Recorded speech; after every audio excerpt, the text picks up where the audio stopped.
Good evening, I'm Dennis Ward, and this is Face to Face.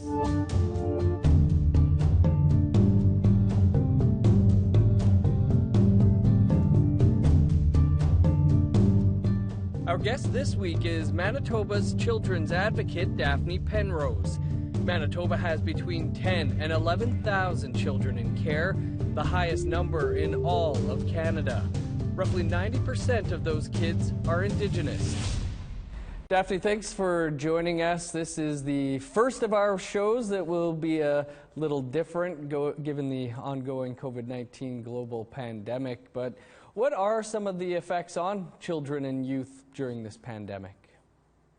So a lot has changed for children and youth during the pandemic. Certainly the response from the CFS department and the CFS authorities and agencies has been quick, and they've been ramping up quickly to make the changes to fall in line with the Chief Public Health Officer, Dr. Ruson's guidelines that he's been putting out for Manitoba. And so we've seen a lot of changes for kids by way of family contact, like face-to-face visitations, so it's like for everybody else, for the system, it's really changed things. Manitoba was apparently planning to end birth alerts on April 1st, one of the only provinces to do so, but has since walked that back, citing the COVID-19 pandemic. What are your thoughts on that reversal? Yeah, so I think right now everything really has to be looked at, and I think this was looked at, and I've had conversations with the division and the department about this, and their decision to just slow this down right now, and being able to not make the changes in the healthcare system, because significant changes are going to be needed in the healthcare system, and to not put those changes into the healthcare system right now is really important. And also, in order to support high-risk moms and families, community resources and availability of community resource and access to those family supports is something that is going to have to be able to access by families, so that they really do need that support in times like this. And certainly when they are about to have a baby, to decrease any risk factors that may be presenting for the child. So right now, those resources may not be as readily available, or really the hands-on support isn't available right now as it will be in the future. But I will continue to monitor as we go forward about, really what this is going to look like. Birth alerts were never intended to be used as they have been used for the last couple of years, and certainly, they shouldn't be a substitute for the good social work practice that should be happening with families before the birth of a child. Good planning, networking, safety plans to mitigate the risk. And so as we go forward with the changes in birth alert, and when we come out on the other side of this, what we've heard from the minister is that this will resume again, and that those supports and resources and changes in the healthcare system will be made. And so we will be monitoring that, and we'll be monitoring what those resources look like, and whether they're being effective. And then the other thing we're going to be continuing to look at is how are they responding to situations where kids are at extreme risk, or parents have high risk issues, and they are not able to be supported because their addictions disease or mental health disease might be too significant. So what does that process look like to ensure the safety of those babies? Manitoba is known for apprehending a baby a day on average. Do you believe that the practice of birth alerts should be ended? So I believe the practice of birth alerts is something that needs to be looked at, because it is has become a tool of apprehension, it sounds like, by some workers, and that's not its intent.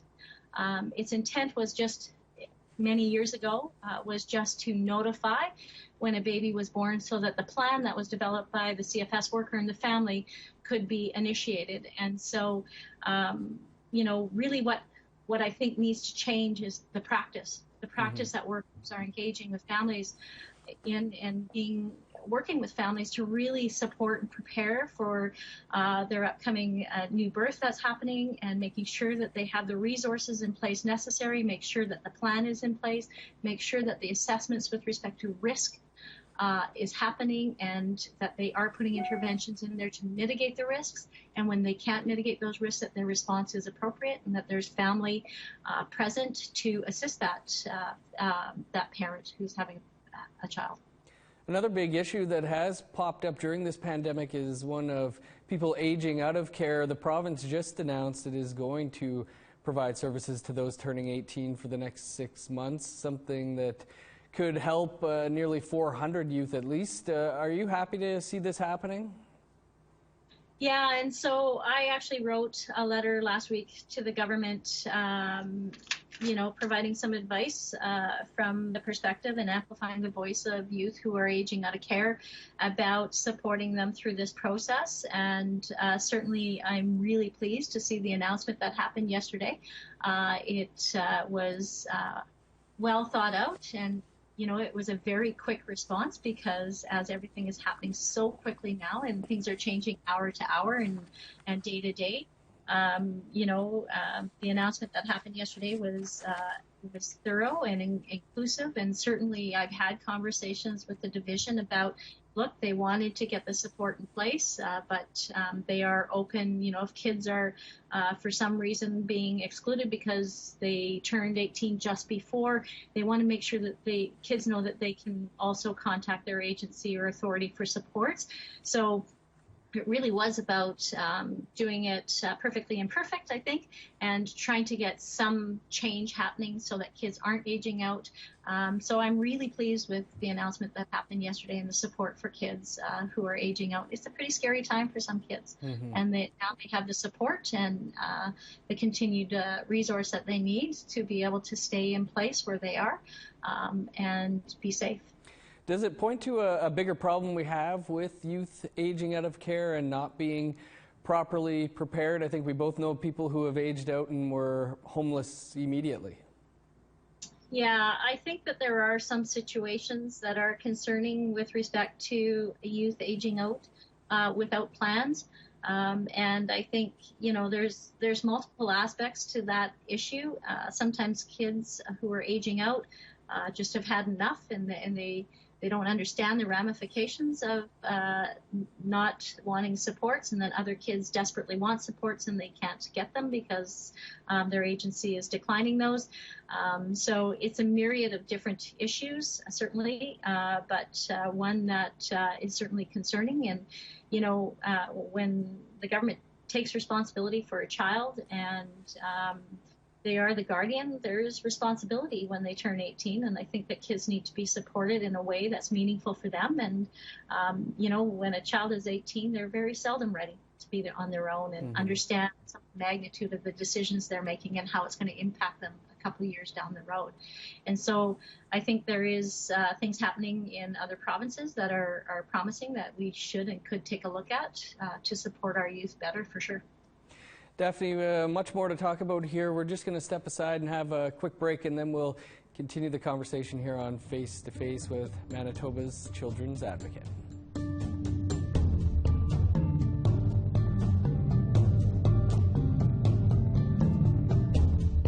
Welcome back to Face to Face. Our guest this week via Skype is Manitoba's Advocate for Children and Youth, Daphne Penrose. And Daphne, you kind of mentioned it at the top of the show, but during this global pandemic, are there concerns with visitation rights for youth and children who are in care?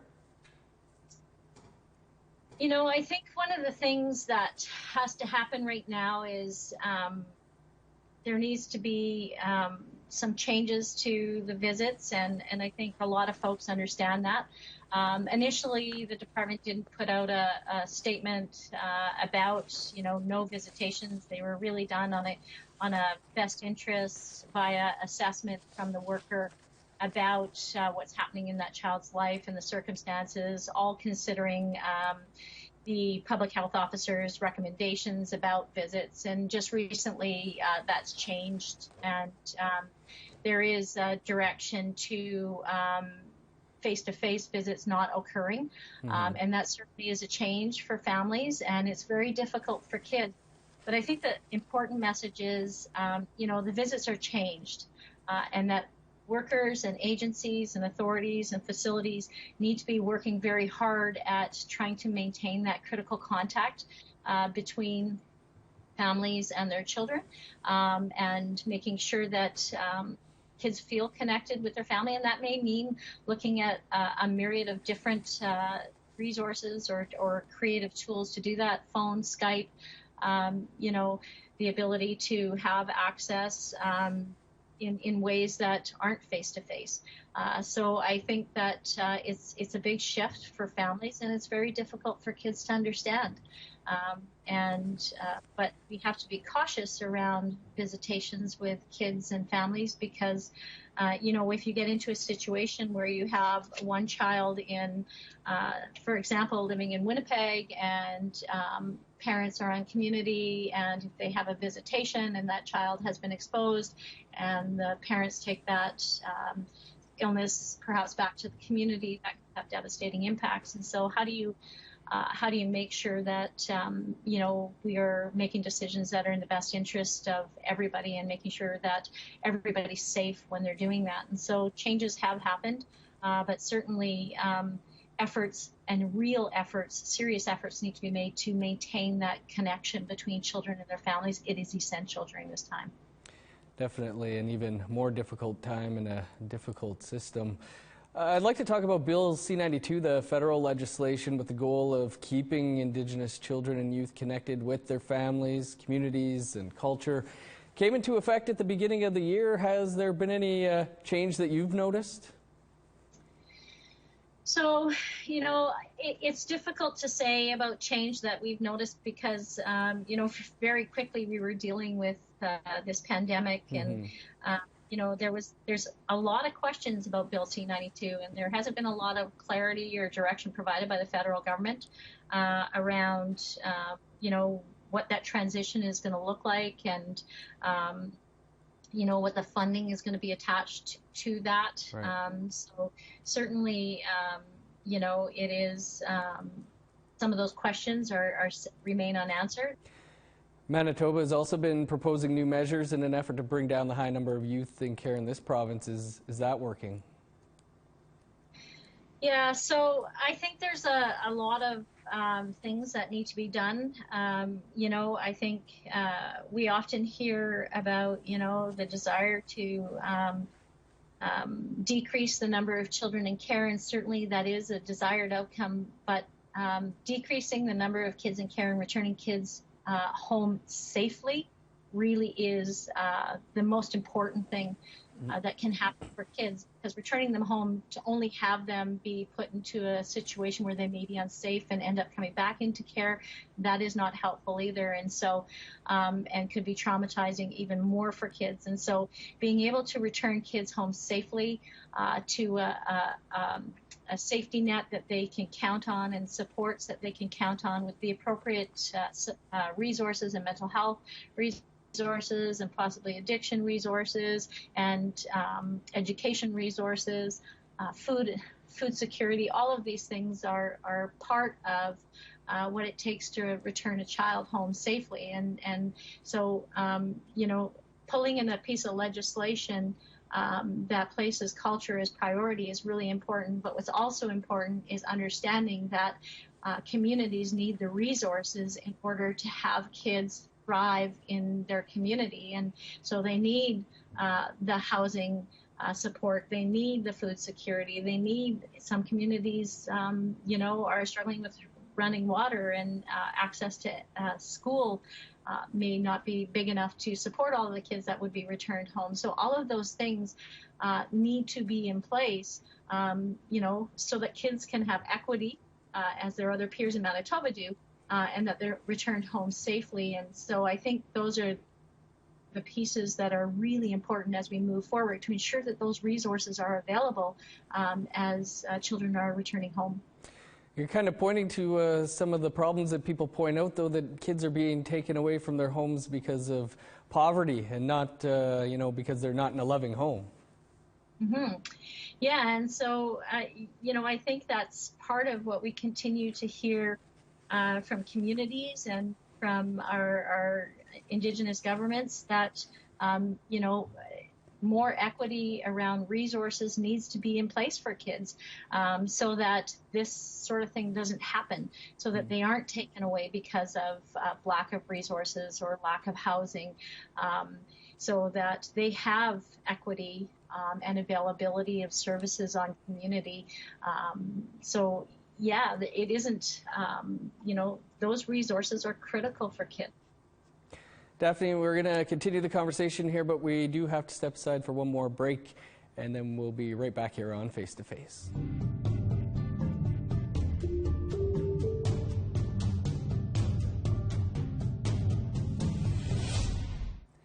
Welcome back to Face to Face. Our guest this week is Daphne Penrose, Manitoba's advocate for children and youth.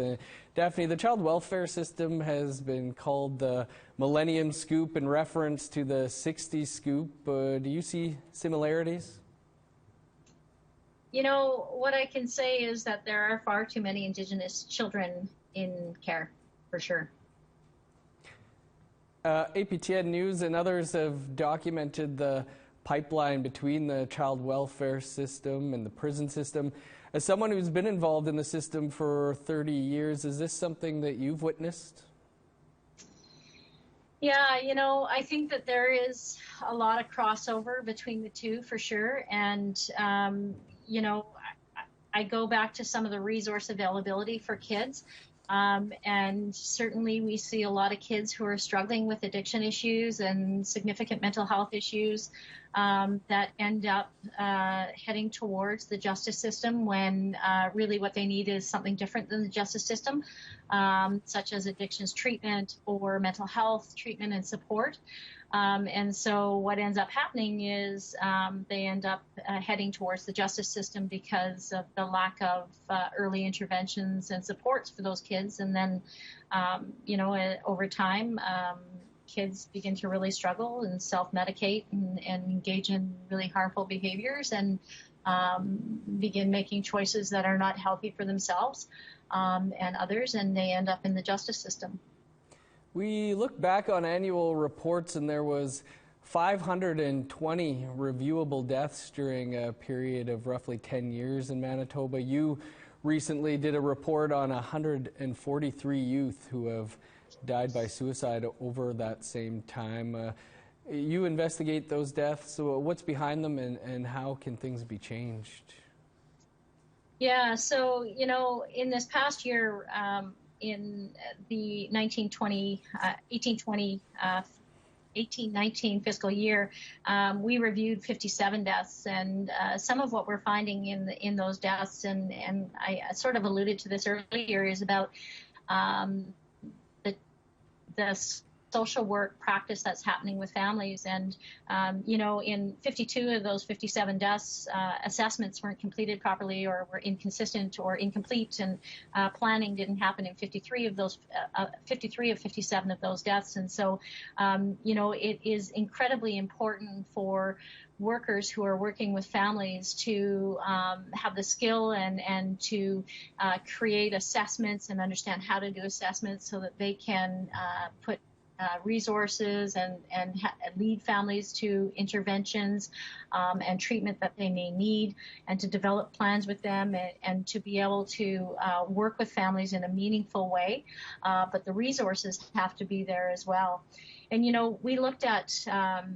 we looked at many suicides over the years, and we are about to put out another report on 22 young girls who ended their life through suicide, and what the risk factors were and what we learned from that. And that report is going to be released in short order.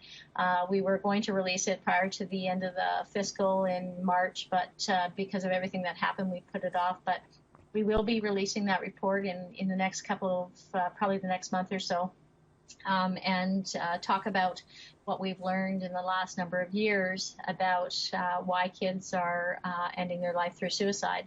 And what we did learn is around the lack of access to mental health services and addictions treatment services that are meaningful for kids and that are really present for kids and are really about what they need, not about what the system is prepared to give them. And I think we need to pivot towards child-centered practice and not system-centered practice. Like so many troubling issues, we have many reports, recommendations, and yet it seems nothing is changing here in Manitoba. Why is that? So, I think that's a really good question. We have the legislation under which I am responsible to provide accountability and advocacy does have a provision in it where we do monitor the implementation of recommendations and the compliance with the implementation of recommendations. And so we have put out one report about that.